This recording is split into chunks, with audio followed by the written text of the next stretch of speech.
Hello people, welcome to Professor Benzene. This is Professor Benzene. Today we are discussing the fourth part of third chapter of class 10th chemistry, metals and nonmetals. In this video we will talk about the reactivity series and bonding. So let's begin. First comes the reactivity series of metals. Although most metals are usually electropositive in nature and lose electrons in a chemical reaction, they do not react with the same vigorous or speed. Metals display different reactions toward different substances. हालांकि ये सही है कि सारे metals जो हैं वो electropositive होते हैं और इलेक्ट्रॉन्स लूज़ करके रिएक्शन करते हैं, लेकिन सभी मेटल्स का रिएक्ट करने का तरीका सेम नहीं होता है. हर मेटल एक अपने तरीके से रिएक्ट करता है. ज़रूरी नहीं कि सारे मेटल एक ही विग्रेसिटी से यानी कि स्पीड से उतनी ही जल्दी रिएक्ट करें जितना कि दूसरा करता है. The greater the ease with which an element loses its electron and acquires a positive charge, the greater is its reactivity. Further, greater is the number of shells and lesser is the number of valence electrons. The number greater is the reactivity of the metal. जितनी जल्दी कोई भी element जो है वो अपना outer most shell से electron lose करके पॉजिटिव चार्ज एक्वायर करेगा, उतनी ही जल्दी वो रिएक्ट करेगा. और जितनी ज़्यादा शेल होंगी और जितना कम इलेक्ट्रॉन्स होंगे वैलेंस शेल में, उतनी ही जल्दी रिएक्शन होगा. एग्जांपल, अगर हम बात करें लिथियम की, जिसमें कि सिर्फ 2 शेल हैं, तो 2,1 third number. And we talk about sodium 2,8,1 third shell. Then we talk about potassium 2,8,8,1. तो नंबर ऑफ शेल बढ़ती जा रही है. जितनी ज़्यादा शेल्स होंगी उतना ही जल्दी इलेक्ट्रॉन जो है वो रिलीज़ होगा from the outer most shell. और आउटर मोस्ट शेल में जितने कम इलेक्ट्रॉन होंगे उतनी जल्दी रिएक्ट होगा. फॉर एग्जाम्पल, सोडियम में 1 है, मैग्नीशियम में 2 है, एल्यूमिनियम में 3 है. तो एल्यूमिनियम में रिएक्शन करने के लिए 3 इलेक्ट्रॉन्स को बाहर निकालना पड़ेगा और सोडियम में 1. तो ऑब्वियसली सोडियम का 1 इलेक्ट्रॉन जल्दी बाहर आएगा विद रिस्पेक्ट टू एल्यूमिनियम के 3. That's why sodium would react before faster than aluminium. The activity series of metals arranges all the metals in order of their decreasing chemical reactivity. As we go down the activity series from potassium to gold, the ease with which the metal loses electrons and forms positive ions solutions decreases. Activity series में metals from decreasing order of reactivity में enriched हैं. सबसे ऊपर potassium जिसकी reactivity बहुत fast होती है, और सबसे नीचे आता है गोल्ड जिसकी रिएक्टिविटी बहुत स्लो है या कि निग्लिजिबल है. तो tendency to react and lose electron जो है वो कॉन्स्टेंटली कम होती रहती है as we move down the series. The most active element metal potassium is at the top of the list, and the least reactive metal, gold, is at the bottom of the list. Although hydrogen is a non-metal, it is included in the activity series due to the fact that it behaves like a metal in most chemical reactions. That is, the hydrogen ion has a positive charge H plus like other metals. Hydrogen एक non metal होकर के भी इस series में है, जबकि ये reactivity series of metals है, क्योंकि हाइड्रोजन भी मेटल्स की तरह पॉजिटिव चार्ज एक्वायर करके रिएक्ट करता है, इसलिए it is also present in the series. Next comes bonding. The tendency of an atom to take part in a chemical combination is determined by the number of valence electrons in the outer most shell. किसी भी atom की किसी भी bonding में या किसी भी chemical reaction में जो पार्टिसिपेट करने की टेंडेंसी है वो इस बात पे डिपेंड करती है कि उसमें आउटर मोस्ट शेल में कितने इलेक्ट्रॉन्स हैं.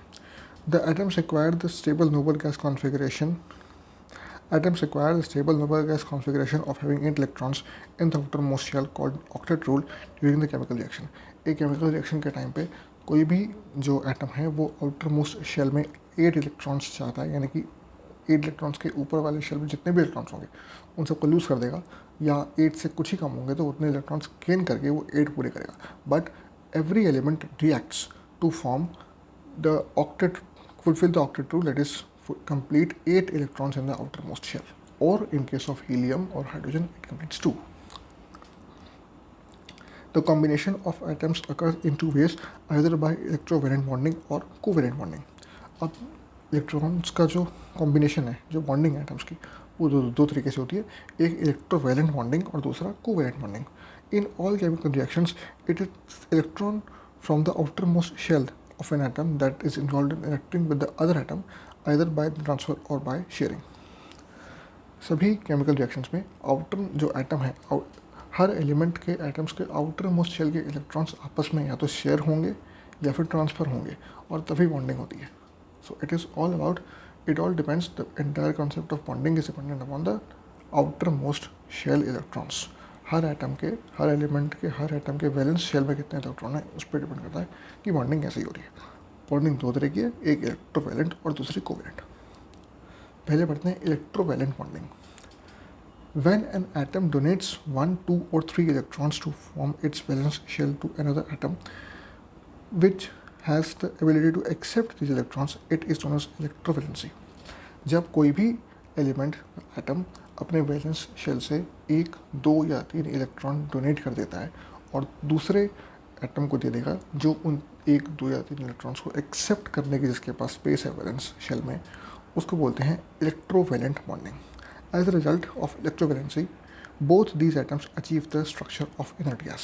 इलेक्ट्रोवैलेंसी की वजह से दोनों ही एटम्स जो हैं वो स्टेबल हो जाते हैं, क्योंकि जिसके पास मोर देन 8 इलेक्ट्रॉन्स थे उसने अपने 1, 2 या 3 इलेक्ट्रॉन रिलीज कर दिए and it acquires the stable Nobel gas configuration. और सिमिलरली जिसके पास 8 से कम इलेक्ट्रॉन थे उसने 1, 2 या 3 इलेक्ट्रॉन एक्सेप्ट कर लिए और that also acquires noble inert gas configuration. When the chemical bond occurs by the transfer of electron from atom to an element to the atom of an or the atoms of another element, it's called ionic or electrovalent bond. जब भी chemical bonding occurs through electron from an atom of an element to the atom or atoms of another, एक element से दूसरे element के bond atoms के बीच में जब electron sharing होती है उसको बोलते हैं इलेक्ट्रोवैलेंट बॉन्ड. दस the electrovalency of sodium is +1 and that of chlorine is -1 is NaCl. यानी कि Na एक अलग एलिमेंट, Cl एक अलग एलिमेंट है. Na एक इलेक्ट्रॉन लूज करेगा, पॉजिटिव चार्ज गेन करेगा, तो उसकी इलेक्ट्रोवैलेंसी हो जाएगी +1. और क्लोरीन 2,8,7 एक इलेक्ट्रॉन गेन करेगा यानी कि चार्ज आएगा -1, तो उसकी इलेक्ट्रोवैलेंसी हो जाएगी 1-. Similarly, calcium, magnesium in their chloride state can exhibit electrovalency of 2+. There are many elements which show different electrovalencies in different compounds. The phenomenon is called variable electrovalency. Example, iron exists as Fe2+, Fe3+ in ferrous state and ferric sulfate respectively. मतलब कि सभी जो elements हैं वो अलग अलग reaction में अपनी जो वैलेंसी वो चेंज करते हैं. जैसे कि एग्जांपल यहाँ पे आयरन का Fe का जो कि Fe2+ भी बनाता है और Fe3+ भी बनाता है. फेरस सल्फेट में Fe2+ है और फेरिक में Fe3+. दोनों चीज़ें पॉसिबल हैं, दोनों बनती हैं अलग अलग सिचुएशन में depend upon the reaction. All this happens to do electrovalent bonding. Next comes covalent bond. A covalent bond is defined as the force of attraction arising due to the mutual sharing of electrons between the two non-metallic atoms. दो atoms के बीच में जो electrons के share होने की वजह से जो बॉन्ड बनता है उसको बोलते हैं कोवैलेंट बॉन्ड. इलेक्ट्रोवैलेंट बॉन्ड में जो इलेक्ट्रॉन था वो डोनेट हो रहा था या एक्सेप्ट हो रहा था, लेकिन कोवैलेंट बॉन्ड में शेयर होता है. एक डोनेट करेगा, एक एक्सेप्ट करेगा, दोनों आपस में उसको शेयर करेंगे, वो उसको दे के चला नहीं जाएगा. कैसे होता है? द कंबाइनिंग ऑफ एटम्स में शेयर 1, 2 और 3 पेयर ऑफ इलेक्ट्रॉन्स. इसमें पेयरिंग शेयरिंग है तो obviously it will happen in pairing. 1H1 1H1 hydrogen will combine, एक H इधर से एक H इधर से दोनों कंबाइन हो गए. या फिर O2 का एग्जाम्पल लें, O and O. So outer most shell में जो इलेक्ट्रॉन्स हैं 2,6 तो atoms will combine, 2 atoms will be shared among them and both of them will achieve noble gas configuration and become O2. तो किसी ने donate नहीं किया क्योंकि दोनों के पास इनकम्प्लीट थे, लेकिन दोनों के ही आखिरी शेल से एक इलेक्ट्रॉन आएगा और 2 इलेक्ट्रॉन्स आएंगे और वो आपस में बॉन्डिंग कर लेंगे. That's formed covalent bond. ऐसे बनता है. The covalent bond is formed between 2 similar और dissimilar atoms of non metals by a mutual sharing of electrons which can counted towards the stability of both the participating atoms. Covalent bonding non metal के case में होती है और इसमें दोनों ही तरफ से इलेक्ट्रॉन्स आते हैं और वो शेयर होते हैं. यानी कि एक का इलेक्ट्रॉन दूसरे का भी है. ए और बी अगर 2 ले लें तो A will share its electron with B not losing its own electrons and B will also share its electron with A not losing its own electrons. इसको अगर हम समझें तो ये कह सकते हैं कि 2 friends writing in a classroom, एक के पास ब्लैक पेन है, एक के पास ब्लू पेन है, दोनों को दोनों पेन चाहिए. तो एक टाइम पे एक ब्लू से लिख रहा है, दूसरा ब्लैक से, और जब स्विच करेंगे तो ये वाला ब्लू से लिख रहा है और वो ब्लैक से. दोनों के पास दोनों पेन है, ब्लू भी है ब्लैक भी है, अपना पेन किसी ने लूज़ नहीं किया, जिसके पास ब्लू था उसके पास ब्लू है, जिसके पास ब्लैक था उसके पास ब्लैक है, लेकिन ज़रूरत के टाइम पे दोनों के पास ब्लू पेन भी है और ब्लैक पेन भी है. Something like this covalent bonding occurs. When the two atoms combine by mutual sharing of electrons, then each of the atoms acquires a stable gas configuration to the nearest noble gas. जब bond sharing होती है तो दोनों ही atoms में stable जो nearest noble gas configuration achieve हो जाता है. The compounds formed due to the covalent bonding is called covalent compounds. The shared pair of electrons is called bond pairs. और कोवेलेंट बॉन्डिंग से बनने वाले कंपाउंड्स को बोलते हैं कोवेलेंट कंपाउंड्स, और जो शेयर पेयर यानी कि जो इलेक्ट्रॉन शेयर हो रहे हैं उनको बोलते हैं bond pairs. Pair of electron जो कि शेयर होंगे दोनों कुछ उनको बोलते हैं bond pairs. Next come covalency. The number of electrons which N atom contributes towards the mutual sharing during the formation of a chemical bond is called covalency of the compound. एक compound के formation में कितने electron एक atom की तरफ से contribute किए गए उसको बोलते हैं कोवेलेंसी. जैसे O2 में दो अगर कंट्रीब्यूट किया है तो उसकी जो वैलेंसी वो 2 हो जाएगी, covalency 2. Thus, the covalency of hydrogen in H2 is 1 and that of oxygen in O2 is 2. And that of nitrogen in N2 is 3. यानी कि O2 के केस में दोनों ही ऑक्सीजन एटम से 2 इलेक्ट्रॉन शेयर किए गए, नाइट्रोजन में 3 शेयर किए जाएंगे और हाइड्रोजन में 1 शेयर किया जाएगा. Total from H2, O2 and N2. Sometimes one or more pair of electrons in the valence shell of the atom do not take part in bonding. They are known as lone pair and are also called non-bonding pair of electrons.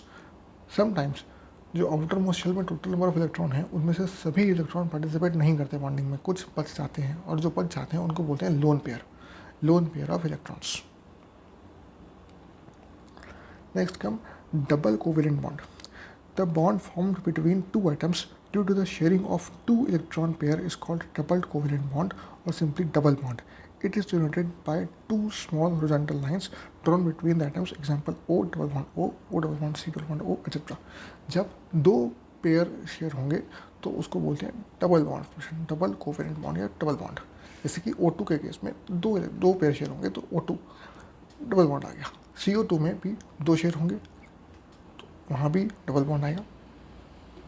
If single pair is shared, it is shown by single line, which is 1 bond, and if 2 pairs are shared, it is shown by 2 lines, double bond. If 3, in case of hydrogen, and triple bond 3, and triple bond N, then 3 pair are shared. Triple bond formed due to the sharing of 3 electron pairs is called triple bond, or simply triple covalent bond. 3 small horizontal lines are drawn between. Example acetylene, which is C H triple bond H C triple bond. 3 pair अगर share होंगे तो triple bond से show करेंगे. तो दोस्तों इस video में इतना ही. अगर ये वीडियो आपको पसंद आया, अगर ये वीडियो आपके काम का था, प्लीज़ इसे लाइक करिए, चैनल को सब्सक्राइब करिए. इस वीडियो को अपने दोस्तों के साथ स्कूल में, कोचिंग में सब जगह शेयर करिए ताकि उन्हें काम आ सके. मिलते हैं नए टॉपिक के साथ अगली वीडियो में बहुत जल्द. Thank you very much.